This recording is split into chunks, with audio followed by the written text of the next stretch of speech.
Entendes o que estás lendo? O podcast que te leva através das páginas da Bíblia, livro por livro, capítulo por capítulo. Uma exposição bíblica emocionante. Aperte os cintos e embarque comigo nesta viagem.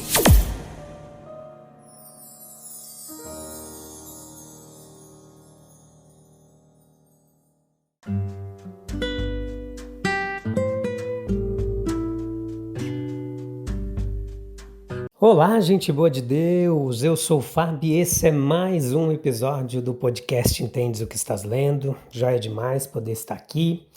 Hoje vamos ver Deuteronômio, capítulo 21, parte 2, episódio de número 742, nona temporada. Essa é mais uma rica oportunidade que a gente tem de estar se debruçando sobre o texto bíblico para aprender mais da palavra de Deus, com muita alegria e satisfação. Passo a passo, pouco a pouco, a gente vai meditando em capítulo por capítulo da Bíblia Sagrada.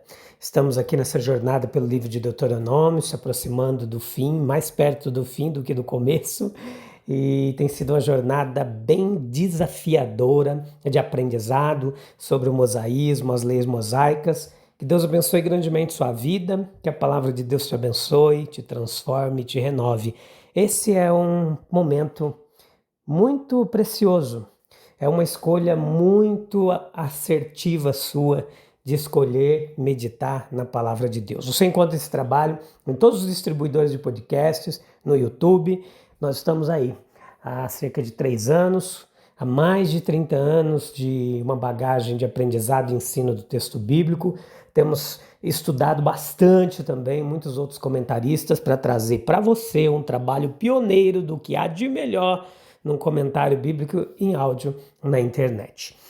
Então vamos lá falar sobre os direitos do primogênito na casa de um bígamo, é um dos assuntos deste capítulo. Quero deixar claro que a bigamia aqui, aquele homem que tinha várias mulheres, no caso aqui 2, ele tinha a sua conduta tolerada nesta época, mas não necessariamente aceita, como muitas outras coisas que a gente vê aqui no Antigo Testamento, coisas que Deus não necessariamente autorizava, não necessariamente desejava como conduta por o homem, mas algumas vezes era tolerado. E versículo 15 ao 17 a gente vai estudar um pouquinho sobre também qual era o papel do filho primogênito nesse contexto conturbado de um lar dividido. E o que a gente aprende com tudo isso? A bigamia aqui, ela não era encorajada pela lei mosaica de forma nenhuma. Onde ela ocorria, na paixão do homem, nos seus impulsos, a lei intervinha para regular as relações no lar de forma imparcialmente. A casa de um bígamo ali, ele pode ser o cenário de ciúmes repentinos, desespero, que era muito comum, mas Deus ele intervém para proibir que seja um cenário de injustiça. Olha só, o desconforto ele é providencialmente inseparável da bigamia. Mas o Senhor intervém para impedir que uma injustiça flagrante seja feita aos filhos somente pelo capricho do pai. O capricho ele pode ser permitido até certo ponto, com todos os seus controles dolorosos, mas não será permitido perpetuar o mal imerecido. Veja que os direitos do primogênito ele consistiu em uma parte dupla da propriedade da família. Ele tinha direito a 2 vezes mais que os outros filhos. Isso, segundo a lei, era para que ele, como início da força de seu pai e como chefe reconhecido da família, pudesse sustentar sua honra adequadamente.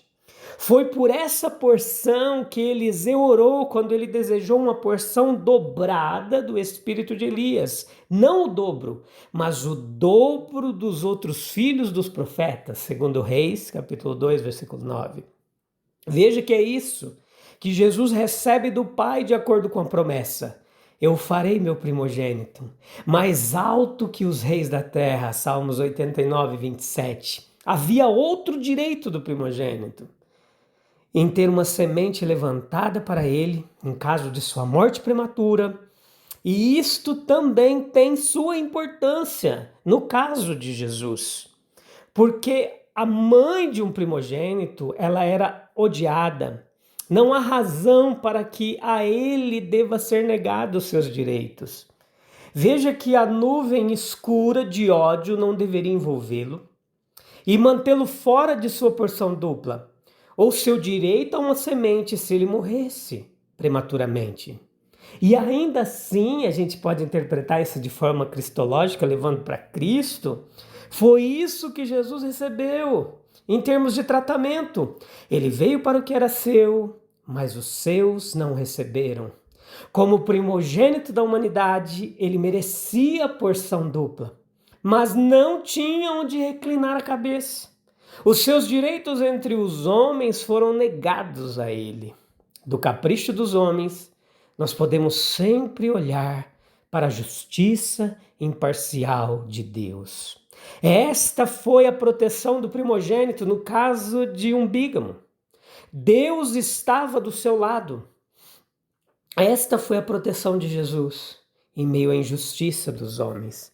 Veja que o Pai estava junto com ele e ele sempre fez o que lhe agradou. E sempre que nos sentirmos ofendidos pela conduta caprichosa de nossos semelhantes, nós podemos olhar sempre confiantemente para nosso Pai lá em cima. O Senhor é justo em sua vindicação de nosso caso no grande dia, se não antes. Veja que o primogênito em sociedades patriarcais, como aqui dos tempos antigos, do Antigo Testamento, ou em sociedades tribais, eles tinham, e ainda têm algumas sociedades assim, onde ele tem direitos e honras reconhecidos. Isso é correlato aos deveres e responsabilidades que a sua posição como um futuro chefe da família lhe impunha. Veja que o princípio aqui afirmado é que preferências e personalidades individuais não devem ser permitidas para anular os direitos do filho que é legalmente o primogênito. Os homens gostariam, às vezes, de dobrar a justiça a seus gostos. Onde um israelita tinha 2 esposas, juntas ou em sucessão, uma amada e a outra nem tanto, ele poderia ser tentado a ignorar o filho da odiada e conferir os direitos do primogênito ao filho da esposa que ele amava. Embora fosse o filho da esposa odiada que tivesse direito a essa honra. E com estrita imparcialidade dentro do texto e do contexto, nós vemos a lei intervindo e proibindo esse ato de injustiça, pois ela exige que o filho da esposa, mesmo que seja odiada, tenha todos os seus direitos. Quais lições nós tiramos aqui, meus queridos, deste texto? São várias, dentre elas, os males da poligamia, o pecado de permitir que gostos e desgostos nos influenciem a atos de injustiça, o perigo de preferências naturais degenerarem em parcialidades censuráveis, o dever de fazer sempre o que é certo, qualquer que seja a inclinação dos nossos corações, dentre várias outras. A monogamia, ela é essencial para a paz doméstica. Cada indicação da vontade de Deus é um sinal para a felicidade. Um homem sábio, ele não esperará por lei para pautar as suas ações. O menor sussurro da vontade de Jeová se torna lei para ele. Sem dúvida, cada homem deve ser marido de uma esposa, e essa foi a ordenação de Deus. O filho primogênito, ele é colocado em uma posição de privilégio e capacidades especiais diferentes. Todo governo humano é construído sobre o modelo da família, gente. Dentro do âmbito da família, o primogênito era um líder, tinha autoridade para liderar e também tinha responsabilidades a cumprir. Em famílias como a de Jacó, por exemplo, onde havia muitos filhos e dependentes, esta era uma posição de eminência e poder. Em todos os casos, deveres especiais recaem sobre o primogênito. Ele frequentemente tem que agir como representante da família e defender os direitos da família. Ele se torna o árbitro natural em disputas familiares. A sua influência, para o bem ou para o mal, é grande. Portanto, meus queridos, para sustentar a sua posição e poder, uma porção dobrada da propriedade ancestral era sua. Por um tempo, o filho primogênito é o único herdeiro da posição, das riquezas de seu pai. Portanto, por razões externas a ele, seria injusto depô-lo ou deposto de sua posição. A injustiça sempre leva a contenda, desordem, maldade. A reverência filial seria minada, sementes de ódio seriam semeadas. A remoção da autoridade do pai pela morte seria o sinal de rixas, litígios e desperdício. O que Deus ordenou não deixe o homem perturbar. As nossas posses terrenas, elas são confiadas a nós temporariamente por Deus. Essa é a doutrina da mordomia cristã. E isso foi determinado pelo proprietário divino. Pela administração justa de nossas propriedades seculares, de nossas preocupações familiares, nós somos responsáveis no grande tribunal de Deus. O favoritismo entre crianças é um mal prolífico. Deus muitas vezes tolerou entre os homens o que ele não aprovou. Ele faz isso em algum aspecto todos os dias. Mas as intrigas familiares, brigas e misérias que surgem de uma pluralidade de esposas são as marcas e os flagelos visíveis de Deus na desobediência. O que funciona melhor para a sociedade, para a raça humana, é na ausência de outra instrução, a vontade revelada de Deus. Onde quer que haja mais de uma esposa, deve haver uma afeição dividida, interesses divididos, autoridade dividida. A casa está dividida contra si mesmo e ela não subsistirá. Capítulo 21, versículo 18 ao 21 tem algumas instruções quanto ao proceder com o filho rebelde. Uma lei desse tipo que deixava aos próprios pais o veredito de seu filho desobediente, enquanto ordenava que quando a acusação fosse provada contra ele, pudesse ser demonstrado que os pais o haviam corrigido devidamente, o infrator deveria ser condenado à morte. Nós poderíamos acreditar que muito raramente ela seria aplicada.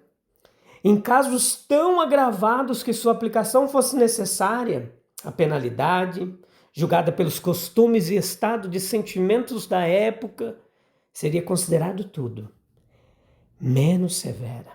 A lei, aplicada ou não, era um testemunho permanente da enormidade atribuída aos olhos de Deus ao pecado da desobediência filial.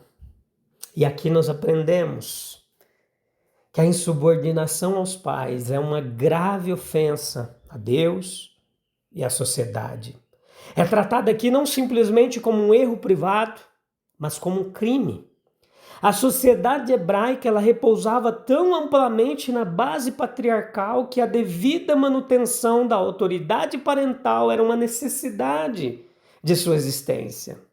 O princípio teocrático, segundo o qual os pais eram investidos de uma sacralidade peculiar como representantes de Deus, igualmente exigia a repressão da desobediência incorrigível. O Dr. Fleming, em sua filosofia moral, dizia que na história de todas as nações, a melhor segurança para o bem-estar público é um exercício sábio e feliz da autoridade parental. E um dos precursores mais seguros da degradação nacional e da anarquia e desordem públicas é a negligência ou desprezo pelas regras domésticas do lar. Os pais não tinham o direito de reclamar da desobediência dos filhos, exceto quando seus próprios deveres para com os filhos foram fielmente cumpridos. Veja que para garantir uma condenação, os pais, eles tinham que mostrar não apenas que tinham feito o melhor para criar o filho de maneira correta, mas que o tinham corrigido e de outra forma se esforçado para recuperá-lo de seus vícios. Antes que os pais tenham o direito de reclamar da desobediência dos filhos, eles devem ter feito o máximo por instrução, por advertência, por correção, por exemplo, por uma firme afirmação da autoridade parental em geral para mantê-los longe do erro. Pais que negligenciam esses deveres, eles têm pouca razão para se surpreender com o filho que se torna doente. A surpresa seria se ele se tornasse saudável. São eles, tanto quanto o filho, que merecem a culpa. A lição aqui do texto dessa parte é que nós devemos comparar com o comportamento desse filho rebelde o nosso próprio tratamento para com o nosso Pai Celestial. Sim. Se até a lei mosaica ela interveio para impedir a injustiça dentro de um lar dividido, não deveríamos confiar ainda mais na justiça perfeita de Deus? Se Jesus, o primogênito da criação, ele foi rejeitado pelos seus, como poderíamos esperar um tratamento diferente do mundo? Vamos orar, meus queridos, para a gente encerrar mais um episódio? Esse texto tem lições preciosas sobre como lidar com o primogênito, no lar, na relação pai-filho, e nos traz a reflexão sobre a nossa relação com o nosso pai. Temos sido rebeldes, desobedientes, ou temos feito a sua vontade? Procure um lugar calmo e tranquilo para a gente falar com Deus. Esquece agora a multidão dos teus problemas e vem comigo nesse momento de comunhão, de união, na presença do Deus Pai. Oh, glória a Jesus. Obrigado, Senhor, por essa oportunidade da gente estar meditando, aprendendo da Tua Palavra. Nós sabemos que Tu és justo em todos os Teus caminhos e reto em todas as Tuas decisões, Senhor. Ensina-nos a não permitir que nossas preferências e emoções nos afastem de Tua vontade. Que possamos agir com imparcialidade, seguindo Teus princípios e confiando que mesmo diante das injustiças do mundo, Tua justiça prevalecerá. Ajuda-nos, Senhor, a reconhecer em Cristo o verdadeiro primogênito, aquele que abriu para nós o caminho da salvação.